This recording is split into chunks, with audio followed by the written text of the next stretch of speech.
Pasado launa pa lang ng madaling araw kahapon, napatumba na ng Bagyong Tino itong mga punong kahoy sa tabi ng daan sa bayan ng Carmen.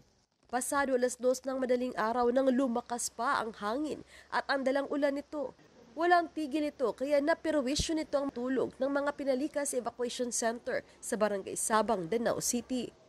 Mas lumakas pa ang hangin at ulan pasado 5:00 ng madaling araw nang maglandfall na ang bagyo sa bayan ng Bourbon.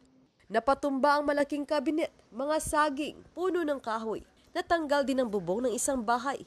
Sa kasagsagan ng bagyo, isang may-ari ng bahay ang patuloy na nagkumpuni ng kanyang nasirang bahay. Pasado 8:00 na ng umaga nang humina ang hangin at ulan. Ito na ang tumambad. Mga nagbagsak ang puno ng kahoy at matinding baha sa National Highway. Sa barangay poblasyon sa lungsod ng Danao, lagpas baywang ang baha kaya hindi ito madaanan ng mga papunta at galing sa northernmost Cebu. Nagmistulang sapa ang National Highway sa barangay Estaca, Compostela dahil sa rumaragasang baha. Ang fire truck na magsasagawa sana ng rescue operation ay inanod ng baha. Ligtas naman ang mga sakay nito.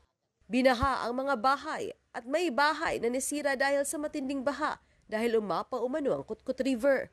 Sa video na kuha ng isang netizen, kitang tila naging sapa ang subdivision na ito sa Barangay Bakayan, Cebu City.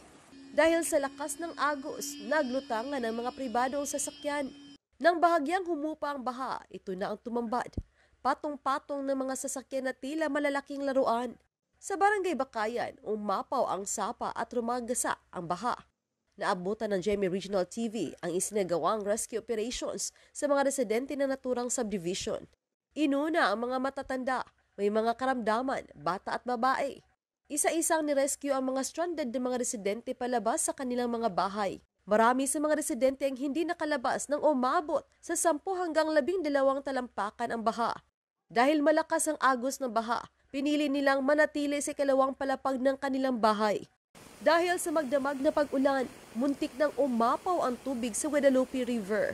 Agad na inalerto ng mga barangay ang mga residente sa sitio Sapang Dako para mag-ingat. Ayon sa Pag-asa Visayas, naitala ang 183 mm na ulan simula 8 a.m. ng November 3 hanggang 8 a.m. ng November 4.